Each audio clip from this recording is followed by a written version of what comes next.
আয়তনে বাংলাদেশের সবচেয়ে বড় জেলা রাঙামাটি, তবে এখানকার প্রাকৃতিক রূপবৈচিত্র্যে এই জেলা খ্যাতি পেয়েছে রূপের রানী হিসেবে। এই জেলাতে যেমন রয়েছে দক্ষিণ এশিয়ার সর্ববৃহৎ কাপ্তাই লেক, তেমনি রয়েছে ছোট বড় অনেক পাহাড়ি ঝর্ণা ও সারি সারি পাহাড়ের সৌন্দর্য। সবকিছু মিলিয়ে রাঙামাটি হয়ে উঠেছে ভ্রমণের জন্য আদর্শ একটি জায়গা। হাতে একদিনের সময় নিয়ে আজ আমরা ঘুরে দেখব রাঙামাটির বেশ কয়টি দর্শনীয় স্থান, আর পাশাপাশি আমাদের ভ্রমণের কিছু গাইডলাইন আপনাদের দেওয়ার চেষ্টা করব। মনে রাখবেন, একমাত্র বাস যোগেই সরাসরি রাঙামাটি পৌঁছানো সম্ভব। সৌদিয়া, ইউনিক, শ্যামলী পরিবহন সহ আরও কয়েকটি বাস চলাচল করে এই রুটে। নন এসি বাসের ভাড়া 900 থেকে 1400 টাকার মধ্যে ও এসি বাস 1500 থেকে 2000 টাকা পর্যন্ত হতে পারে। তবে অবশ্যই ভ্রমণের আগে আপনারা সব কিছু যাচাই করে নেবেন।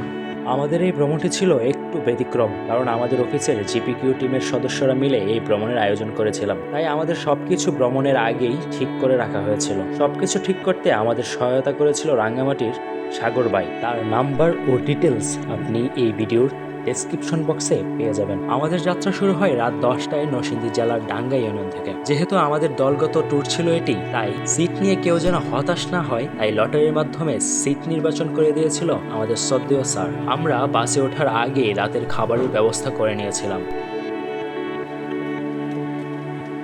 এই মধ্যরাতে আমরা এখন ফেনীতে অবস্থান করতেছি। আসলে রিজার্ভ গাড়ি তো কোথাও স্টপেজ দেয় নাই, জাস্ট একটু হালকা হওয়ার জন্য আর গ্যাস নেওয়ার জন্য হয়তো এখানে স্টপেজ দিয়েছে। ভাই ঘুমাইছিলেন? হ্যাঁ, ঘুমাইছিলাম আমি। কতক্ষণ? 2 ঘন্টার মতো। ভালো লাগতেছে। এখন কি আর ঘুমাবে? অবশ্যই এখন ঘুমাবো। নাচানাচি হইলে ভালো। নাচানাচি বক্সের ব্যবস্থা অনেক দুর্বল, সেই জন্য নাচানাচি আমাদের করতে পারতেছি না। শুভ সকাল, কি অবস্থা সবার? আমরা এখন রাঙ্গামাটি জেলা স্কাউট ভবনের সামনে আছি। আমরা আরও 1 ঘন্টা আগেই পৌঁছেছি এখানে, বাট তখন ফুটফুটে অন্ধকার ছিল, যে কারণে আমরা বের হইনি। এখন বের হয়েছি হোটেলে, আমাদের খাওয়ার হোটেল খুলছে, এখানে ফ্রেশ ট্রেশ হবে, দেন অন্যদিকে যাব। আর এখন সময় হচ্ছে প্রায় 6টা। সাইমিন রেস্তোরাঁয় আমরা সকালের খাবার খাই। সকালের খাবার হিসেবে ছিল ডিম খিচুড়ি। খাওয়া শেষে আমরা শিশু একাডেমি হয়ে কেন্দ্রীয় শহীদ মিনারে যাই।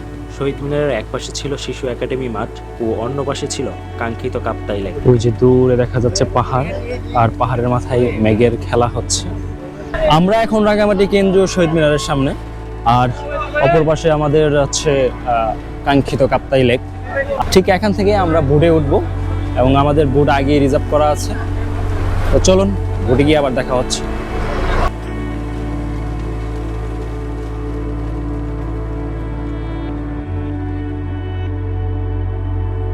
সকালের সোনালি আলোয় নীল জলরাশির এক অপরূপ সৌন্দর্য ফুটে ওঠে। আমাদের বোট সকাল 7:30-এর মধ্যে কাঙ্ক্ষিত গন্তব্যের উদ্দেশ্যে রওনা করে।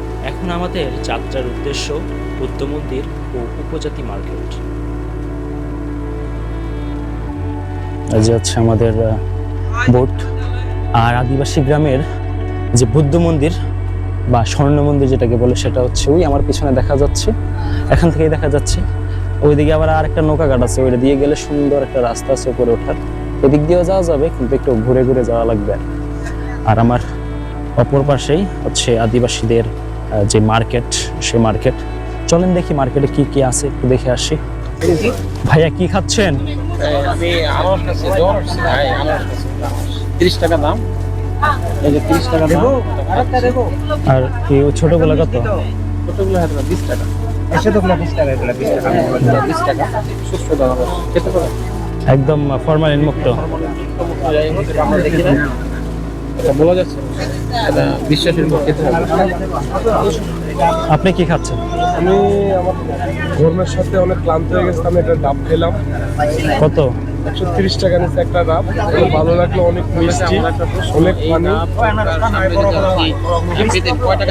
180 থেকে 200 টাকা নিত, যেটা আমি 130 টাকা নিয়েছি এই জায়গায়।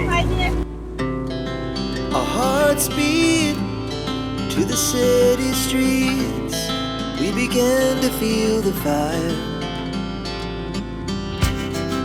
We rise like tall buildings as the chemicals. এই দুই ব্যক্তি দামাদামি করে ব্যর্থ। না আমরা ব্যর্থ না, আমরা এখন দামাদামি করতেছি। ব্যর্থ না। আর 20 টাকা দেবো। ওই জায়গায় নাসির ভাইয়ের ইন্টারভিউ নিয়েছিলাম, উনি বলছিল যে ওইখানে আনারস ছোটটা 20 টাকা, বড়টা 30 টাকা, আর এখানে আমাকে ডাকতেছে 10 টাকা করে আনারস, সাইজ প্রাইস সেম। তো আমি এখান থেকে একটা খেয়ে যাই। সাইজ আনারস সেগুলো হচ্ছে 10 টাকা, এটা 50, এটা 30, এটা 20 খাবেন 20? আমার জন্য 10। ওই যে খাচ্ছি আমি। আপনি 20 খাবেন? 20 না, আমি 30 খাবো। এই যে আনারস নিয়ে নিয়েছি, এখন খেতে খেতে আমরা মন্দিরের দিকে যাই। আমরা বলতে আমি এখন একাই পড়ে গেছি, শেষ প্রান্তে চলে আসছিলাম হাঁটতে হাঁটতে, এখন আবার যাচ্ছি সামনের দিকে। বিসমিল্লাহ।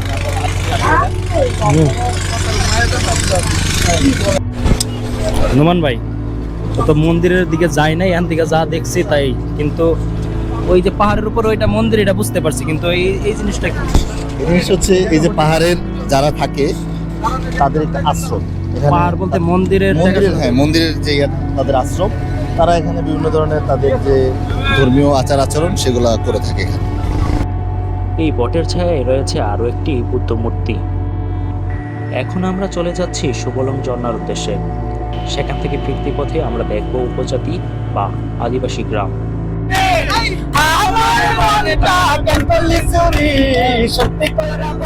সবাই মিলে গলা ছেড়ে গান গাইতে গাইতে ছুটে চলেছি ঝর্ণার দিকে। আমরা প্রায় সুবলং ঝর্ণার কাছাকাছি চলে আসছি। আর হয়তো অল্প কিছু 4-5 মিনিট সময় লাগবে সুবলং ঝর্ণায় যেতে।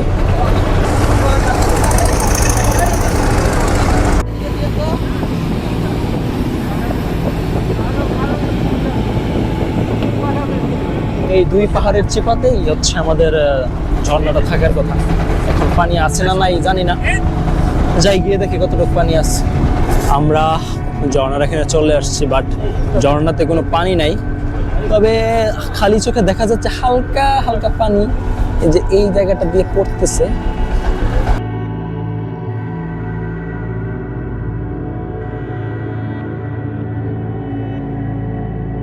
আসলে সুবলং ঝর্ণায় পানির পরিমাণ খুবই কম। এটাতে পানি দেখতে হলে অবশ্যই বর্ষাকালে আসতে হবে, এছাড়া উপায় নেই। কারণ পানি একদম খালি চোখে হালকা হালকা একটু দেখা যাচ্ছে, যে একদম নিচ পর্যন্ত হয়তো 1-2 ফোঁটা করে পড়তেছে, এই অবস্থা। এই জন্য আমরা ওই জায়গায় সময় নষ্ট না করে আমরা চলে আসছি অন্য একটা জায়গায়। আমরা এখানে একটা উপজাতিদের গ্রাম আছে, আমরা হয়তো এই গ্রামে একটু সময় কাটাবো। আমরা এখন যে গ্রামে আসছি, গ্রামে ঢোকার সময় একটা সাউন্ড পাচ্ছি যে এখানে একটা ছোটোখাটো হলেও ঝর্ণা আছে। এমনকি দেখাই যাচ্ছে এই যে পানির ফ্লো ওইখান থেকে এদিকে আসতেছে, হয়তো এটার ভিতরে ঝর্ণাটা। আমরা সেখানে যাব, আমাদের লোকজন অলরেডি নামা শুরু করছে। তো চলেন, আমরা চলে আসছি ঝর্ণায়। আহামরি পানি নাই, তাও যথেষ্ট, অন্তত তো ক্যামেরায় দেখা যাচ্ছে। সুবলং ঝর্ণায় তো তাও দেখা যায়। আমরা এই মুহূর্তে আছি পাহাড়ি উপজাতিদের গ্রামে, বা এই এলাকায় পাহাড়ি আদিবাসী গ্রাম নামে এটাকে চিনি। বাংলাদেশে আদিবাসী নাই বললেই চলে, আদিবাসী নাই, যারা আছে সবাই উপজাতি। এটা ইউটিউবে আপনি সার্চ করলে অবশ্যই পেয়ে যাবেন কারা উপজাতি এবং কারা আদিবাসী। আমরা এই গ্রামের যে একটা মার্কেট আছে এখানে আসছি। ও আর নাই, মার্কেট এখন পর্যন্ত শেষ। ওইদিকে হচ্ছে তাদের ঘরবাড়ি, আর মোটামুটি 100 ফুট উপরে, নদী থেকে প্রায় 100 ফুট উপরে হচ্ছে তাদের এই মার্কেটটা। একটু হাঁপাচ্ছি, কষ্ট লাগতেছে। তো দাদা যেটা খাচ্ছেন এটার নাম কি? উক্কা। আমাদের উক্কাটা ভিন্ন না, লম্বা, নিচে গোল, নিচে হচ্ছে আমাদের এটা নারকেল থাকে। এটা নারকেল থাকে, আর আমাদের এটা হচ্ছে নারকেলের হয়, পিতলের হয়। আমাদের এটা হচ্ছে বাঁশ। জীবনটাই বাঁশ, কারণ বাঁশ খাইতে খাইতেই গেল না। এগুলো হচ্ছে বিছানার চাদর, হাতে বোনা সুতার কাজ। বউর জন্য একটা নিতে পারো তো? হ্যাঁ, বউ ঠিক আছে, নিব অন্য সময়। অন্য সময় তুমি আবার আসবা? হ্যাঁ আসবো। এই 500 টাকার চাদর নেওয়ার জন্য 3000 টাকা খরচ করে। আমাদের নরসিংদী থেকে আগত এক আদিবাসী, আপনারা দেখতে পাচ্ছেন, একদম খাঁটি বাঙালি আদিবাসী, লুঙ্গি, পায়ে জুতা নাই, একটা সাধারণ সিমসাম ডিজাইন, চেহারা দেখলে বোঝা যায় উনি যে বাঙালি খাঁটি আদিবাসী। আমরা আরেকটা প্রান্ত দিয়ে দিকে আসছি, এদিক দিয়ে উপরের দিকে যাচ্ছি। পিছনে দেখতে পাচ্ছেন একটা গড, একদম সিমসাম। তাদের ঘরের ডিজাইন হচ্ছে অর্ধেক পাকা দেয়াল আর বাকি অর্ধেক বাঁশের বেড়া বা টিন দিয়ে তৈরি করা। The night's young, it has just begun. As she puts her hand in mine, we wanna chase the night. আমরা যাত্রা শুরুতেই টঙ্গরে অল্প সময়ের জন্য 5 মিনিটের মতো সময়ের জন্য বিরতি দিয়েছিলাম। এখন আসার পথে, মানে ফিরতি পথে, আমরা এখানে গোসল করার জন্য নেমেছি। দেখতে পাচ্ছেন পিছনে একটা বটগাছে দোলনার ব্যবস্থা করা। চলেন একটু দোল খেয়ে আসি। ওয়াও, অনেকগুলা বাটারফ্লাই দেখা যাচ্ছে, আনকমন বাটারফ্লাই। জাজবেল ক্যাটাগরির কিছু বাটারফ্লাই। এটা কোনটায় কমন ইয়েলো না ইয়েলো জাজবেল বুঝতেছি না। আমার পিছনে হয়তো ক্যামেরাতে দেখা যাচ্ছে না, তারপরেও বলতেছি, পিছনে হচ্ছে আপনার রাঙ্গামাটির যে বাস স্ট্যান্ডে আমরা নামছি, সেই বাস স্ট্যান্ড জায়গাটা দেখা যাচ্ছে। এটাই মনে হয় শহর, রাঙ্গামাটি শহর। তো ওখান থেকে আমরা বোট জার্নি শুরু করেছিলাম। বোট জার্নি শুরু করার পর এখানে 5 মিনিটের ব্রেক দিয়ে তারপরে গিয়েছিলাম আদিবাসী বা উপজাতি গ্রাম, তারপর হচ্ছে ঝর্ণা। To the light, pull stars from the sky, just two hearts running wild. Never sleep, never stop. As we shout from the top, we're gonna be two hearts running wild.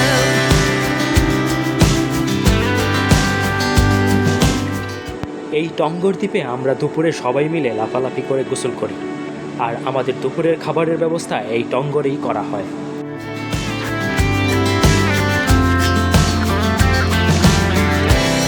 Now the morning is the afternoon. এই টঙ্গরের বিশেষত্ব হলো অপরূপ দৃশ্য দেখতে দেখতে দুপুরের খাবার খাওয়া যায়, যা আসলেই মনোমুগ্ধকর। দুপুরের খাবার খাওয়ার পর হালকা বিশ্রাম নেওয়ার জন্য এখানে রয়েছে একটি মাচাঙ্গল। Lay awake in bed. The laughs so loud as the hours pass. We're gonna do it all again. আমাদের দুপুরের খাবার আইটেম হিসেবে ছিল আনলিমিটেড ভাত, মাছ ভর্তা, সবজি, আলুর ভর্তা, বেম্বু চিকেন, আনলিমিটেড ডাল। দুপুরের এই খাবারের প্যাকেজের দাম পড়েছিল 350 টাকা। জীবনে চলতে ফিরতে কত রঙের বাস খাইলাম, এখন খাইতে আসছি মুরগির বাস। নাম হচ্ছে এটার ব্যাম্বু চিকেন।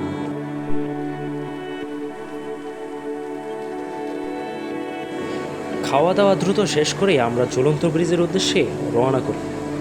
জ্বলন্ত ব্রিজ প্রবেশ মূল্য জনপ্রতি 20 টাকা করে। আমরা অলরেডি জ্বলন্ত ব্রিজ পার হচ্ছি, অপর পাশে যাচ্ছি, দেখবো অপর পাশে কি কি আছে।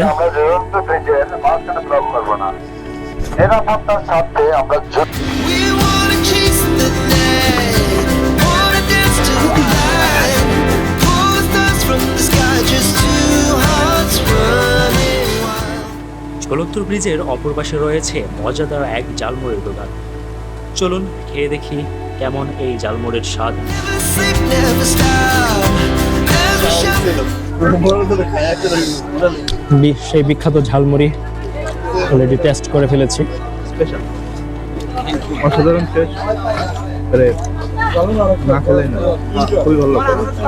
তাহলে আসলে তাহলে খাবেন, আমার কাছেও ভালো লাগছে এবং মাহমুদ ভাইয়ের রিভিউ অনেক ভালো। আর উনি হচ্ছে চ্যালেঞ্জ নিচ্ছে যে কে কত বেশি জাল খাইতে পারে।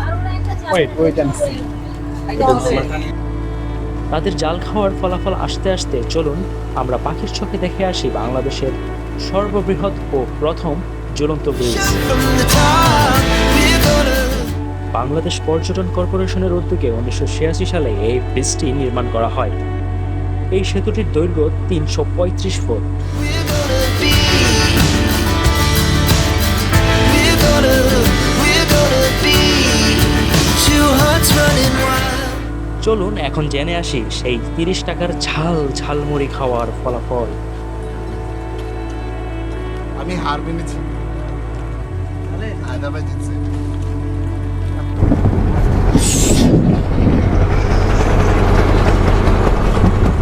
আমরা ঝুলন্ত ব্রিজ ঘোরা শেষ করে এখন পলওয়েল পার্কে যাচ্ছি। আসলে নামটা মনে নাই, আর উচ্চারণটা সঠিক হয়েছে কিনা এটা বলতে পারতেছি না, বুঝছেন। চলেন। লাভ পয়েন্ট, এটি রাঙ্গামাটির ভালোবাসার স্মারক বিশেষ। এটি মূলত এক বাংলাদেশি আমেরিকান দম্পতির স্মরণে নির্মাণ করা হয়েছে, যারা 2014 সালের 19 মার্চ রাঙ্গামাটি বেড়াতে এসে কাপ্তাই লেকে ইঞ্জিনচালিত বোট উল্টে মারা যায়। 3 দিন পর তাদের মৃতদেহ উদ্ধারের পর একে অপরকে জড়িয়ে থাকা অবস্থায় পাওয়া যায়।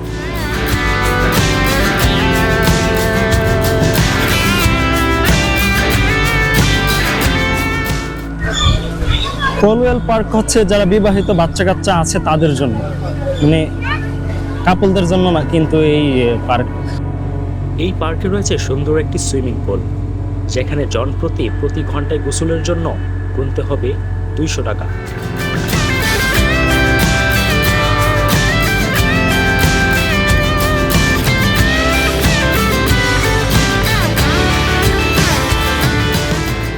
তো রাঙ্গামাটির শহর বন্দর দেখতে দেখতে এই পলওয়েল পার্ক থেকে বিদায় নিচ্ছি। আসসালামু আলাইকুম। আমাদের ভিডিওগুলো যদি ভালো লেগে থাকে তাহলে অবশ্যই আমাদের চ্যানেলটা সাবস্ক্রাইব করবেন এবং লাইক, শেয়ার ও কোনো ভুল ত্রুটি থাকলে কমেন্ট বক্সে জানিয়ে দেবেন। Never have regrets. We wanna chase the night, wanna dance to the light, pull the stars from the sky, just two hearts running wild. Never sleep, never stop, as we shot from